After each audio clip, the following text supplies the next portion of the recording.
ኢየሱስ ክርስቶስ ፈራ፣ ደነገጠ፣ ታወከ፣ አዘነ የሚል ቃል ባነበብን ሁሉ ምን እንደሚገባን ታውቃላችሁ? የነፍሳችንን ሕማም እየተቀበለ እንደሆነ ይገባናል። የሥጋ ሕማም መገረፍ፣ የሥጋ ሕማም መራብ፣ የሥጋ ሕማም መቸንከር፣ የሥጋ ሕማም የሾህ አክሊል መድፋት ብቻ አይደለም።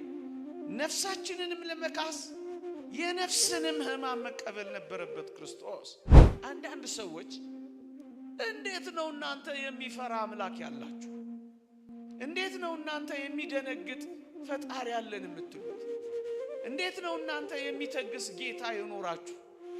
ተረተኞች ናችሁ ሊሉን ይፈልጋሉ። ሰውነትን እስከ መጨረሻው አይተነዋል ሲቆስል፣ በሱ ቁስል እኛ ተፈወስን። እስከ መጨረሻው ሲበላ ሲጠጣ አይተነዋል። እስከ መጨረሻው የሰው ልጅ ሲባል አይተነዋል።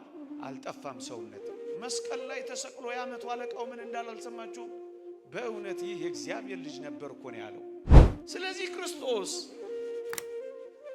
ለነፍሳችንም ካሳ ሊክስ የሚችለው የምትፈራ፣ የምትደነግጥ፣ የምትታወክ፣ የምታዘን ነፍስን ገንዘብ እንዳደረገ በቅዱሳት መጻሕፍት ስላረጋገጠ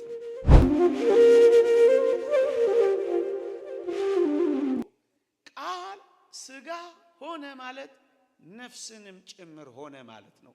ሰው ሆነ ማለት ስለሆነ በነገራችን ላይ ኢየሱስ ክርስቶስ ቃል፣ አካላዊ ቃል ሥጋ ሆነ ሲል ነፍስን አልሆነም ማለት ነው። አብሉናሪዮስ የተባለው ሰው እንደተናገረው ክርስቶስ ነፍስ የለውም ማለት ነው። ክርስቶስ ነፍስን አልነሳም ማለት ነው። አልወሰደም ማለት ነው። ስህተት ነው። ቅዱሳት መጻሕፍት ይሄንን በሚገባ ገልጸዋል። ገና ተወልዶ በልጅነቱ ከሄሮድስ ፊት ሲሸሽ እንዲመለስ መልአኩ የተናገረው ቃል ለዚህ ምስክር ነው።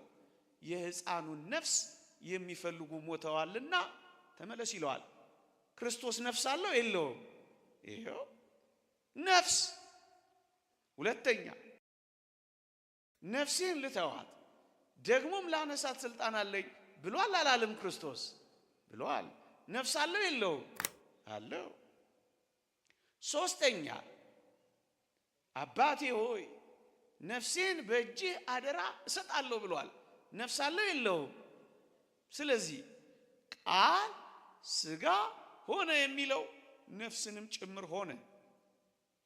ከተወደደች ከቅድስት ድንግል ማርያም ሥጋንም ነፍስንም ውሃንም አጥንትንም ሁሉንም ነው የወሰደው። ሰው ሆኗላ። የሰው ልጅ ተብሏላ። ሰው ሆኗላ።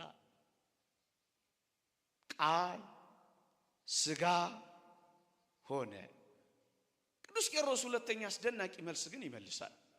ኢየሱስ ክርስቶስ ነፍስ ከሌለውማ በነፍሳችን እኛ አልዳንማ ብሎ መልሶለታል። ሥጋ ብቻ የሚባል ከሆነ ክርስቶስ ለነፍሳችን ካሳል ካሰማ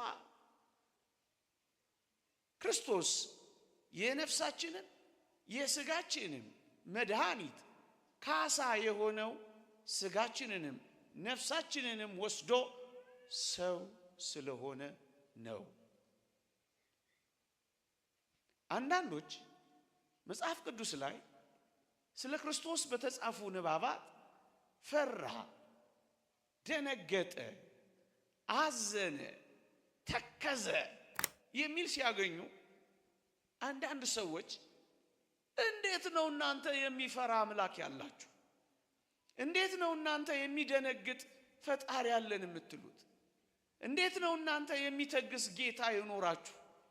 ተረተኞች ናችሁ ሊሉን ይፈልጋሉ። እኛ ግን እንዴት እንደምንረዳው ኦርቶዶክሳውያን ተመልከቱ።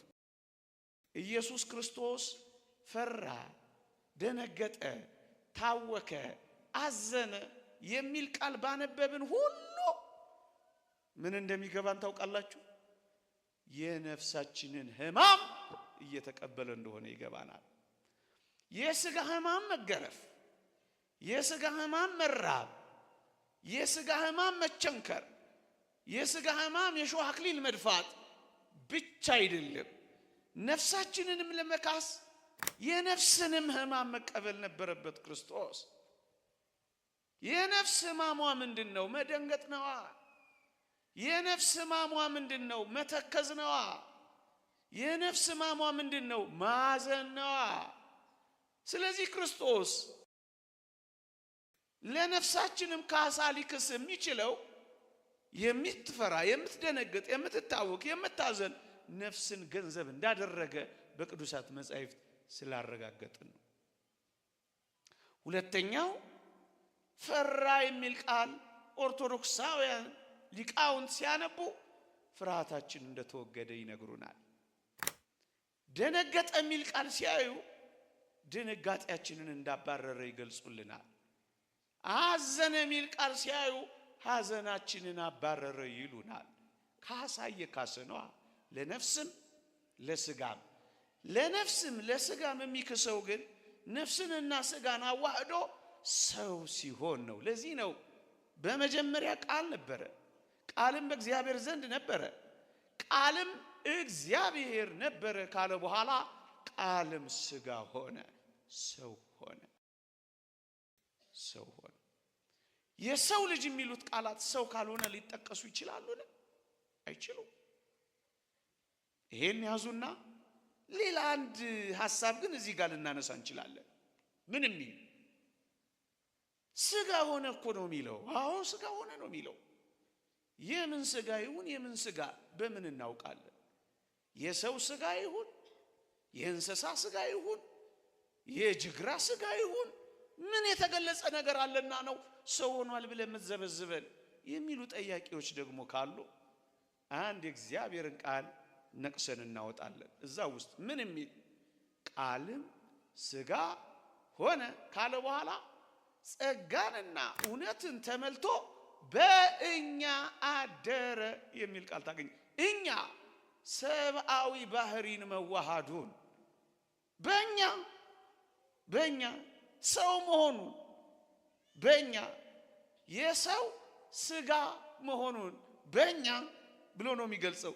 ሰብአዊ ባህሪን መዋሃዱን የሰውን ሥጋ ገንዘብ ማድረጉን ነው የሚገልጸው።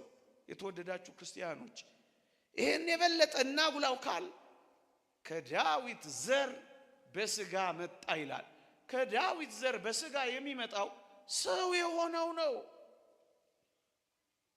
ወመጻም ዘራ ዳዊት በሥጋ ስም ከዳዊት ዘር በሥጋ ተወለደ።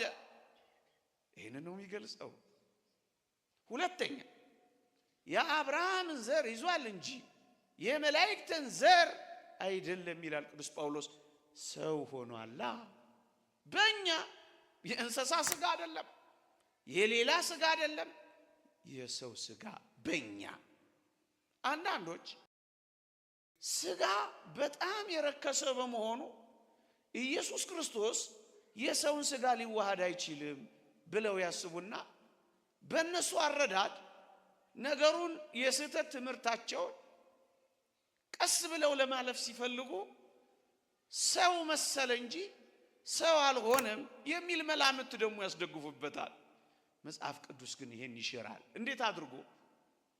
የዳዊት ልጅ የአብርሃም ልጅ የኢየሱስ ክርስቶስ ትውልድ መጽሐፍ ብሎ የዘር ሐረጉን ይዘረዝራል።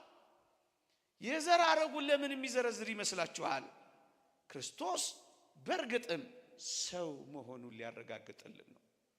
መሰል የሚለውን ሊያጠፋልን ነው። ሌላ ነጥብ እናንሳ። አሁንም ጥያቄያቸው አይቋረጥማ። ምን የሚል ጥያቄ? ባነበብክልን ኃይለ ቃል ላይ ቃልም ሥጋ ሆነ ነው የሚለው። ሆነ የሚለው ቃል ታዲያ ተለወጠ፣ ተቀየረ ማለት አይደለምን? ቃል እኮ መለኮት እኮ እግዚአብሔርነቱን አጥቶ ሆነ እኮ ነው የሚለው። ይሄ ተቀይሯል ማለት አይደለምን ሊሉን ይችላሉ። አይደለም። ምናልባት መጽሐፍ ቅዱስ ላይ አንዳንድ ቃላት ስናነብ ሁሉም በዛ መንገድ የሚተረጎም አይደለም። ውሃውም ደም ሆነ ተብሎ በኦሪት ዘጸአት እንዳየነው ውሃው ወደ ደምነት እንደተቀየረ ቃልም ሙሉ ለሙሉ ቃልነቱን መለኮትም ሙሉ ለሙሉ መለኮትነቱን አጥቶ ወደ ሰውነት የተቀየረ ግን አይደለም። ይሄን ልታረጋግጥልን ትችላለህ? አዎ ሊቃውንት አረጋግጠዋል። አንደኛ እግዚአብሔር ባህሪውን እንደማይለውጥ ነግሮናል። ምን ብሎ? እኔ እግዚአብሔር አልለወጥም ብሎ ነው። ትንቢተ ሚልክያስ ምዕራፍ 2 ቁጥር 10 እግዚአብሔር አይለወጥም። አንድ እሺ እንደጠየቁት ሆነ የሚለው እግዚአብሔር እግዚአብሔርነቱ መለኮት መለኮትነቱን ቃል ቃልነቱን አጥቶ ወደ ሰውነት ሙሉ በሙሉ ተቀይሮ ከሆነ ሊቃውንት እንዲህ ይላሉ። ክርስቶስ ሰው ከሆነ በኋላ እኔና አብ አንድ ነን ሊል ይችላል? አይችልም። እኔና አብ አንድ ነን ያለው ለምንድን ነው? መለኮቱ ቃልነቱ ከስጋ ጋር ወይም ወደ ሰውነት ወይም ወደ ፍጹም ስላልተቀየረ። እንዴት እኔና አብ አንድ ነን ሊል ይችላል? ፍጡር ብቻ ስጋ ብቻ ወደ ሰውነት ብቻ ከተቀየረ እኔና አብ አንድ ነን ሊል አይችልም። ይሄ ማለት ምን ማለት መሰላችሁ?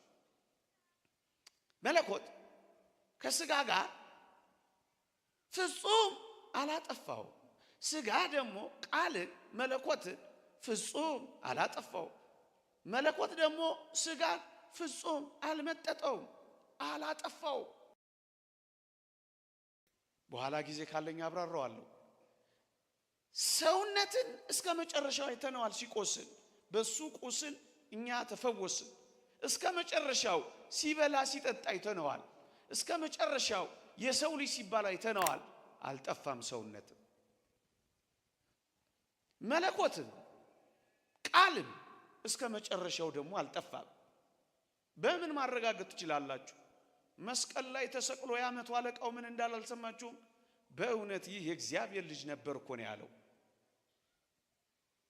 መለኮት ከቃል ጋር መለኮት ከስጋ ጋር ቃል ከስጋ ጋር ፍጹም ተዋህዶ ካላዳነን በቀር በእርሱ ቁስል እንዴት ተፈወስን ልል እንችላለን?